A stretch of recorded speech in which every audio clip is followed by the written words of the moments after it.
Hey guys, hope everyone is doing good. Welcome back to my channel. Today's video is going to be on a very interesting topic is finding inspiration for your fashion collection.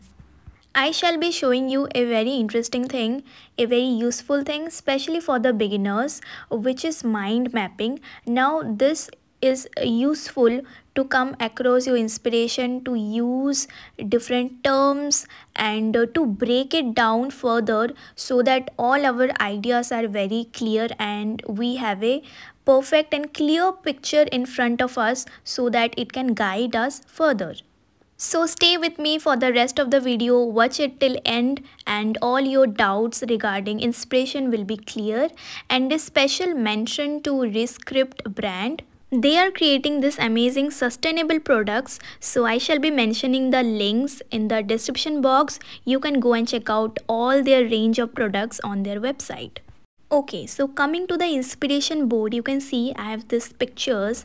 I've taken one inspiration which is the Victorian era. Now using this example, I will tell you guys that how we can use this inspiration to further come across the other things like the colors, like the silhouettes, like the mood of the garment and build our collection.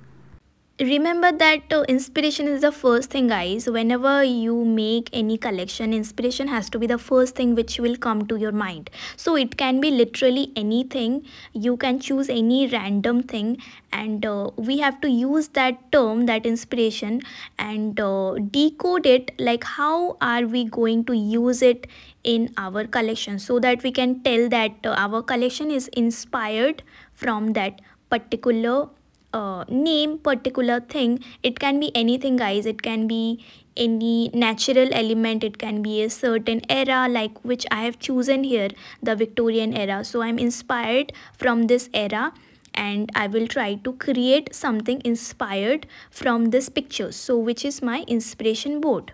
Okay, so here you can see, guys, I've kept it very simple. I have used all these pictures to put on my inspiration board, and when I observe the inspiration board, I can see the fabrics, the silhouette, that little detailings, the folds and all the little elements which you have to observe very carefully.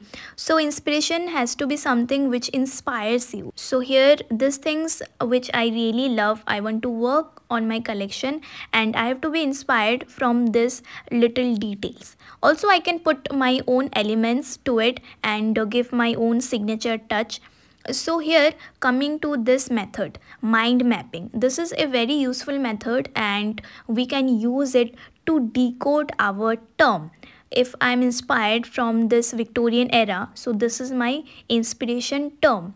But what about the collection? How is my collection going to be inspired from this certain term? How are we going to use the inspiration to build our collection is the main thing to learn from here.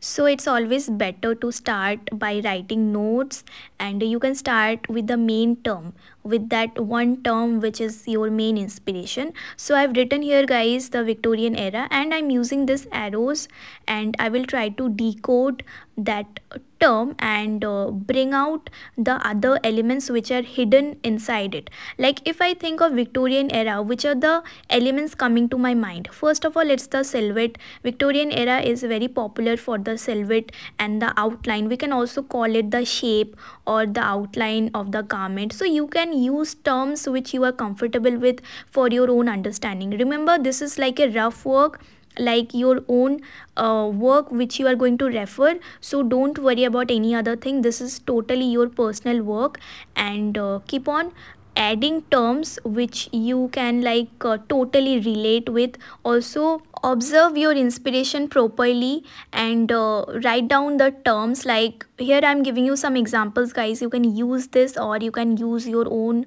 words also, like fabrics, like the colors, like the shapes, like any particular styling or any particular print. Like if I talk about retro, the bobby print or the polka dots are very famous during that retro era.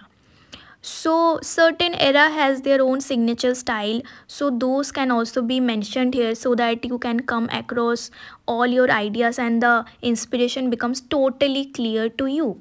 Now certain era has their certain way of folds, draping style or any kind of fabrics, like maybe back on those days silk was considered as a very uh, costly fabric. Even now silk velvet are very rich fabric.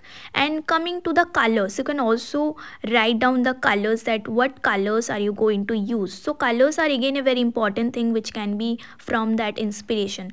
Suppose your inspiration is a flower, so you can mention that what is the color of that particular flower, and you can pick the colors and use that in your color story.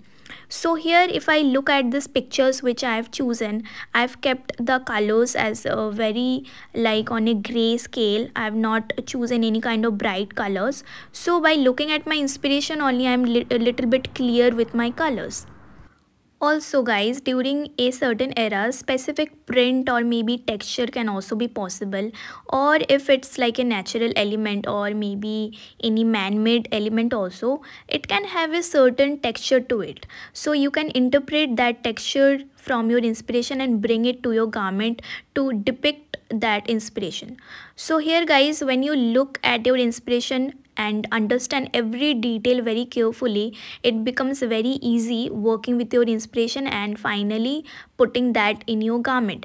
So here I'm just making some notes on this inspiration board. I'm writing little bit about the fabric so that when I'm working on the garment, the fabrics are also clear in my mind, and what fabrics can I use to show the similar kind of fall or the similar kind of texture, and also the styling element. Here you can see styling element can be something like pearls, this kind of feathers, or any other thing which can show the mood of that collection. So I will break down it further. In the fabrics, you are going to write down the terms, the names which you are thinking of using.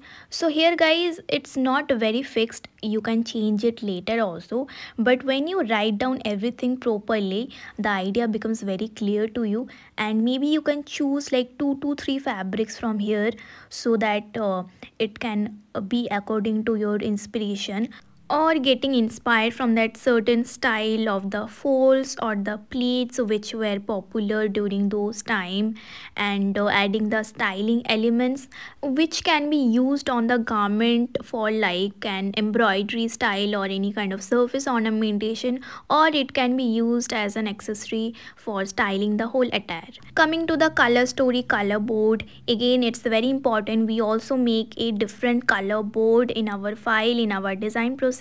So here in this mind mapping also you will mention that color, particularly that how are you inspired with the colors. So during those time the fabrics and the type of textures which were popular, so if I'm going with very lighter fabrics, I can use this kind of white colors, ivory colors, and if I want to use a velvet fabric which will be little contrast, so I can go with a little undertone of yellow, brown, or maybe maroon or red color. The best is to write down the names of the colors here, whichever comes to your mind by observing your inspiration board. So definitely you can mention about your color palette here. Now guys, the color palette can be totally inspired from the inspiration, or you can pick 2 to 3 colors from here, and later you can see that how you can use those colors from the inspiration and put it in your garment. So little bit you can write about the colors, but later on we will definitely work more with the colors and the fabric, so everything has to come together.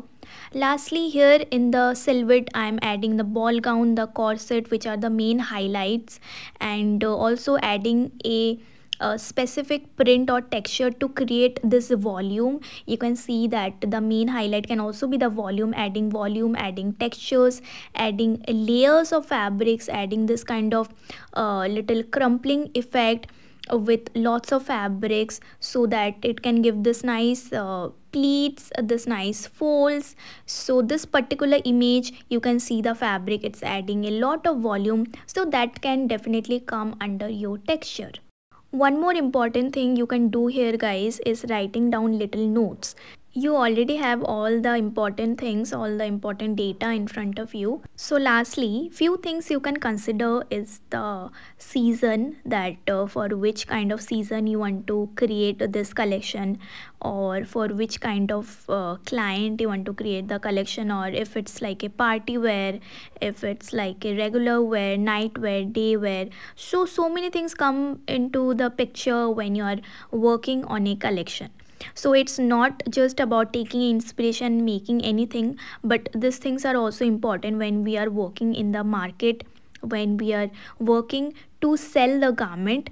So after you present your garment, you also want to sell the garment as your own collection, right? So here you have to understand this basic few things about the season, about the client, about any particular styling, if you want to style it in a certain manner, or you want to add any particular styling element. So this also comes when you want to do any kind of photo shoot for your garment, guys. So when you want to advertise your garment, so there you want to style your garment, and here you can use certain elements to put a certain mood to the collection. It can be any type of party wear, it can be something for a festive wear, something for a casual wear. So you can also use a styling element to enhance that particular mood of your collection. And also you can write little bit about your budget, or any type of market survey, any type of other important notes. So totally depends on you. Here you can go very creative and prepare your notes accordingly. Okay, so after your inspiration and maybe all the boards are done, like you have created all the boards, but normally if you are done with the inspiration board, you can work on the doodles now. You don't need to make all the final sketches, final illustrations now. You can just start with the doodles. You can also call it as a rough idea or as the basic sketch. And here you don't need to focus so much on the croquis or so much on the face details or giving the postures. Your main focus has to be just the garment. As a fashion designer, you have to understand your garment most importantly, and here you keep all your boards in front of you, especially the inspiration board or maybe the mood board, color board, all the important boards you keep it in front of you. And you can start with very basic lines. Here you can see, guys, I'm just adding little bit doodles, and just be creative here and use your imagination, use the board, and keep everything in front of you so that you get the glimpse from the pictures, and work it inside your mind and put that on your paper. So I've written few important points, guys, which you can consider. Focus on the detailing of the garment. Don't worry about the skin rendering or the face details at this initial stage, and stick to the inspiration, which is your inspiration. Understand the inspiration first and keep on creating your outline accordingly. Keep the boards in front of you so that you get the idea, and you can keep a loop, and you can keep the connection between your sketches and the inspiration or the theme. At the initial stage, keep the lines very clean, keep it very simple. Don't go too much into the detailing. If you are a little confused at the starting point, you can keep on building. As you keep on working, the things will get more clear to you. And also you can work on a certain section of the garment. Like here you can see I'm trying to work on this detailing portion, because here is where I want to put most of the detailing, most of the fabric manipulation, and maybe little surface ornamentation. So you can work on parts of the garment also, and use arrows, use your notes properly so that when you're making the garment, even the detailing is clear to you. So yes, guys, consider it the initial stage. This is the first stage you have started working after taking the inspiration. So here work on the doodles, work on the initial sketch, and later you can change your designs accordingly after you do your market survey, after you see the fabrics, you see the pattern. So when everything comes into the picture, you can do little bit of changes here and there, and finally you can create something from using all these ideas. Also guys, do check out these two other important videos, the fashion mood board and my fashion collection file, my fashion portfolio, where you can see all the boards and how I worked on my collection. And hopefully this will clear all your doubts regarding the boards and how to come to the proper collection and build all your boards and create your portfolio. So guys, like this you will make all your rough sketches, and after you have made all the changes and finalized the sketches, you will move to make the final illustrations with proper detailing and rendering, which will go in your portfolio or the collection file. So I hope guys this video was useful to you all. Do leave your feedbacks and suggestions in the comment section below. If you are new to the channel, don't forget to subscribe. See you all very soon. Bye bye. Take care.